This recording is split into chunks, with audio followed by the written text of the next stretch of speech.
तो मूवी की शुरुआत में हम डॉक्टर हैटर को देखते हैं जो अपनी कार में बैठा एक अजीब सी फोटो देख रहा होता है। उस फोटो में 3 कुत्ते एक के पीछे एक खड़े होते हैं जैसे किसी अजीब एक्सपेरिमेंट का रिजल्ट हो। तभी वहाँ एक ट्रक आकर रुकता है। ट्रक ड्राइवर सड़क किनारे झाड़ियों में हल्का होने के लिए जाता है और इसी मौके का फायदा उठाते हुए डॉक्टर हैटर अपनी कार से राइफल निकालता है और उसे गोली मारकर बेहोश कर देता है। इसके बाद हमें 2 लड़कियां दिखाई जाती है जिसका नाम जेनी और लिंडसे होता है। दरअसल ये दोनों न्यूयॉर्क से जर्मनी घूमने आई हुई थी। वहीं आज रात इन्हें एक क्लब पार्टी में जाना था। वैसे तो ये दोनों अक्सर ट्रेवल करती रहती थी लेकिन जर्मनी के इस इलाके के बारे में इन्हें ज्यादा जानकारी नहीं थी। ये दोनों अपना क्रेडिट कार्ड लेकर एक रेंटल कार में निकल पड़ती है लेकिन दिक्कत ये होती है कि इन्हें सही लोकेशन का पता नहीं होता और रास्ता पूछने के चक्कर में ये जंगल की तरफ काफी दूर निकल जाती है। अब जैसे ही ये यू टर्न लेने की कोशिश करती है अचानक इनकी कार का टायर पंक्चर हो जाता है। अंधेरा, सुनसान जंगल और ऊपर से पंक्चर टायर, दोनों की हालत खराब हो जाती है। उन्हें टायर बदलना भी नहीं आता था। ये मैकेनिक को कॉल करने की कोशिश करती है लेकिन यहाँ नेटवर्क सिग्नल बिल्कुल भी नहीं होता। चारों तरफ घना जंगल और सन्नाटा।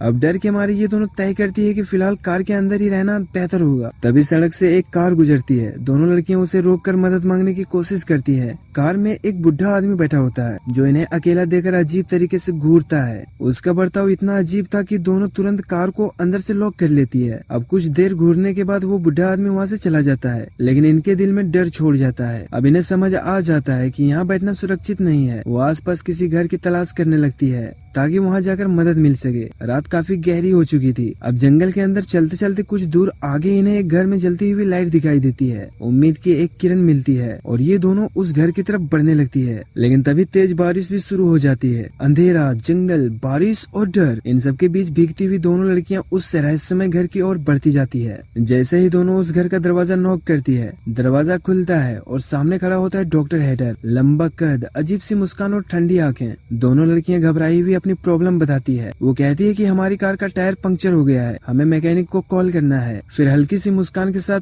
अंदर आने को कह देता है। अब अंदर आने के बाद वो पूछता है क्या तुम दोनों टूरिस्ट हो? दोनों बताती है कि वो न्यूयॉर्क सिटी से यहाँ जर्मनी घूमने आई हुई है। वो फिर से उससे मैकेनिक को कॉल करने को कहती है लेकिन हैटर उसकी बात को सीधा इग्नोर कर देता है और उल्टा एक अजीब सवाल पूछता है। वो कहता है क्या तुम दोनों आपस में रिलेटिव हो? वो कहती है नहीं, हम सिर्फ अच्छे दोस्त हैं। अब हैटर उनसे ड्रिंक के बारे में पूछता है। दोनों सिर्फ नॉर्मल पानी मांगती है। हैटर किचन में जाता है और वहाँ फोन उठाकर कॉल करने का नाटक करता है ताकि लड़कियों को लगे कि वो मैकेनिक को कॉल कर रहा है लेकिन असल में वो पानी में ड्रग्स मिला देता है। वो दोनों को पानी देता है। लिंडसे तुरंत पानी पी लेती है लेकिन जेनी का गिलास हाथ से गिर जाता है। ये देखकर हैटर चिल्लाने लगता है। वो गुस्से में कहता है कि वो टॉवेल लाने बेसमेंट जा रहा है। बेसमेंट में जाकर हैटर एक इंजेक्शन में दवा भरता है। उधर लिंडसे धीरे धीरे कहती है मुझे बहुत अजीब सी थकान महसूस हो रही है। यहाँ साफ हो जाता है कि ड्रग्स असर करने लगा है। जेनी ये देखकर घबरा जाती है और हैटर से फिर से कॉल करने को कहती है लेकिन हैटर इस बार भी उसकी बात अनसुनी कर देता है। अचानक वो पीछे से आता है और जेनी के गर्दन में इंजेक्शन लगा देता है। कुछ ही सेकंड में जेनी भी बेहोश हो जाती है। इसके बाद अगली सुबह हम हैटर को देखते हैं जो आराम से अपने घर में बैठकर नाश्ता कर रहा होता है। तभी जेनी और लिंडसे को होश आता है। वो खुद को एक लैब जैसी जगह में पाती है। उनके हाथ पैर बेड से बंधे हुए होते हैं। घबरा कर इधर उधर देखने पर उन्हें एक और आदमी दिखाई देता है, वही ट्रक ड्राइवर जिसे हैटर ने पहले गोली मारकर बेहोश किया था।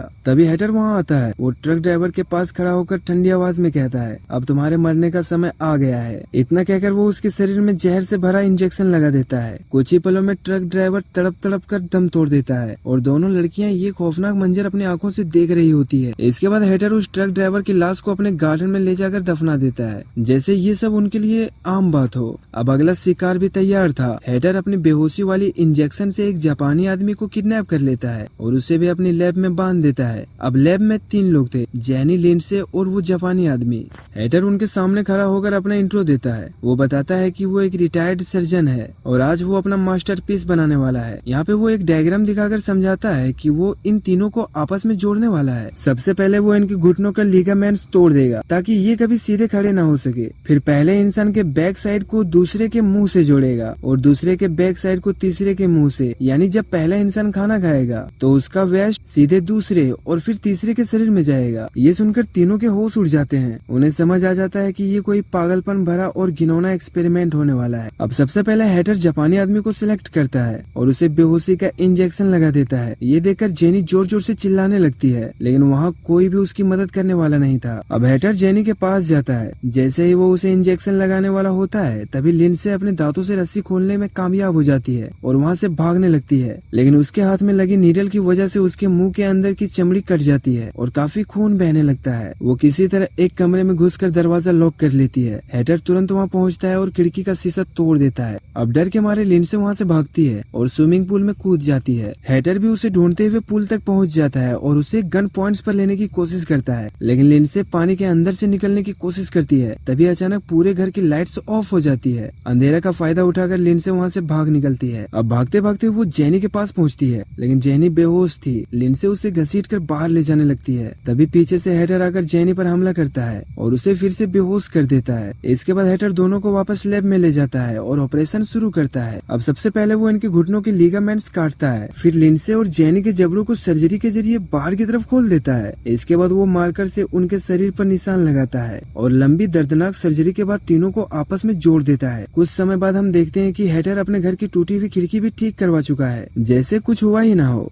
अब उसका ह्यूमन सेंटीपीड तैयार हो चुका था। तीनों के जख्म अभी भी ताजा थे, टाँके भारी नहीं थे, लेकिन हैटर उन्हें जबरदस्ती खड़ा करने की कोशिश करता है। सबसे पहले जापानी आदमी, उसके पीछे लिंडसे और सबसे पीछे जेनी। वो उनकी तस्वीर खींचता है जैसे कोई अपनी नई खोज पर गर्व कर रहा हो। इसके बाद वो उन्हें आईने के सामने खड़ा करता है। अपनी हालत देखकर तीनों रोने लगते हैं। इसके बाद हैटर उन्हें एक पिंजरे में बंद कर देता है और जानवरों की तरह ट्रीट करता है। कई दिनों तक यही चलता रहता है। वो सबसे आगे वाले जापानी आदमी को कुत्ते की तरह खाना डालता है, लेकिन एक दिन मौका मिलते ही वो जापानी आदमी अचानक हैटर के पैरों को जोर से काट लेता है। जैसे ही जापानी आदमी हैटर के पैरों को काटता है, हैटर गुस्से से पागल हो जाता है। वो उसे बेरहमी से पीटता है और चिल्लाकर कहता है, अगर दोबारा ऐसा किया तो मैं तुम्हें पूरी तरह मार डालूंगा। इसके बाद हैटर उन्हें बाहर ग्राउंड में ले जाता है और जानवरों की तरह ट्रीट करता है। तभी जापानी आदमी को अचानक टॉयलेट लग जाता है और मजबूरी में वो अपना वेस्ट छोड़ देता है। जैसा कि हैटर ने प्लान किया था, वो वेस्ट सीधे लिंडसे के मुंह में चला जाता है। लिंडसे चाहकर भी कुछ नहीं कर पाती, उसे मजबूरन निगलना पड़ता है। ये सीन इस फिल्म का सबसे घिनौना और डिस्टर्बिंग मोमेंट्स बन जाता है। कुछ दिन बाद हैटर उनका चेकअप करता है। उसे पता चलता है कि जापानी आदमी बिल्कुल ठीक है, लेकिन लिंडसे को कॉन्स्टिपेशन हो गया है क्योंकि उसका शरीर इस वेस्ट को डाइजेस्ट नहीं कर पा रहा। वहीं जेनी बहुत ज्यादा कमजोर हो चुकी थी, इसीलिए हैटर प्लान बनाता है कि वो जेनी की जगह किसी और को जोड़ देगा। तभी अचानक दरवाजा नॉक होता है। हैटर दरवाजा खोलता है तो सामने दो पुलिस ऑफिसर खड़े होते हैं। वो जेनी और लिंडसे को ढूंढते हुए यहाँ आए थे क्योंकि उनकी कार हैटर के घर के पास मिली थी। हैटर खुद को एक बिजी डॉक्टर बताता है और कहता है कि उसे बाहर की दुनिया से कोई मतलब नहीं। वो उनसे पानी पीने के लिए पूछता है। ऑफिसर कॉफी मांगते हैं, लेकिन हैटर कहता है कि उसके पास सिर्फ पानी है। किचन में जाकर वो पानी में ड्रग्स मिला देता है। एक ऑफिसर पानी पी लेता है, लेकिन दूसरा मना कर देता है। हैटर जबरदस्ती करने की कोशिश करता है, लेकिन गलती से गिलास गिर जाता है। इसके बाद वो टॉवल लाने के बहाना बनाकर अंदर जाता है और बेहोशी का इंजेक्शन लेकर वापस आता है, लेकिन ऑफिसर इंजेक्शन देख लेता है। हैटर तुरंत सफाई देता है कि वो डायबिटीज पेशेंट है और खुद को इंसुलिन लगाता है। अब ये सुनकर दोनों ऑफिसर मान जाते हैं और वहाँ से चले जाते हैं। अब हैटर अपने लैब में जाता है। इधर ह्यूमन सेंटीपीड अपने जख्मों के बावजूद ऊपर जाने की कोशिश करता है। उनके टाँके अभी भरे नहीं थे, इसीलिए सर्जरी वाली जगह से खून बहने लगता है, लेकिन वो किसी तरह ऊपर पहुंच जाते हैं। हैटर को होश आता है और वो उनका पीछा करता है। जापानी आदमी उसी कमरे में पहुंचता है जहां पहले खिड़की टूटी थी। उसे नहीं पता था कि हैटर ने कांच बदलवा दिया है। वो पूरी ताकत से शीशा तोड़ने की कोशिश करता है। तभी सामने हैटर आ जाता है। हैटर को सामने देखकर जापानी आदमी हार मान लेता है। वो टूटे हुए कांच का टुकड़ा उठाता है और अपना गला काट लेता है। मौके पर ही उसकी मौत हो जाती है। उसी समय दोनों पुलिस ऑफिसर भी वापस आ जाते हैं। उन्हें कुछ शक हो चुका था। वो घर के अंदर आते हैं, लेकिन सब कुछ खाली दिखाई देता है। वो लैब की तरफ जाते हैं, तभी एक ऑफिसर को ड्रग्स का असर होने लगता है। दूसरा ऑफिसर आगे बढ़ता है और एक कमरे में पहुंचता है जहां वो ह्यूमन सेंटीपीड को देखता है। तीनों की हालत देखकर उसके होश उड़ जाते हैं। वो अपने साथी को ढूंढने के लिए बाहर जाता है। तभी उसे स्विमिंग पूल के पास अपने साथी की लाश मिलती है। हैटर ने उसे मार डाला था। इतने में ही हैटर पीछे से उस ऑफिसर को भी गोली मार देता है, लेकिन मरने से पहले वो ऑफिसर भी हैटर पर गोली चला देता है और हैटर वहीं ढेर हो जाता है। इधर जेनी भी अपनी आखिरी सांस ले लेती है। अब सिर्फ लिंडसे बचती है, अपने दोनों सिरों पर मरे हुए लोगों के साथ जुड़ी हुई। और इसी डरावने, दर्दनाक और घिनौने मोड़ पर इस मूवी का पहला पार्ट खत्म हो जाता है।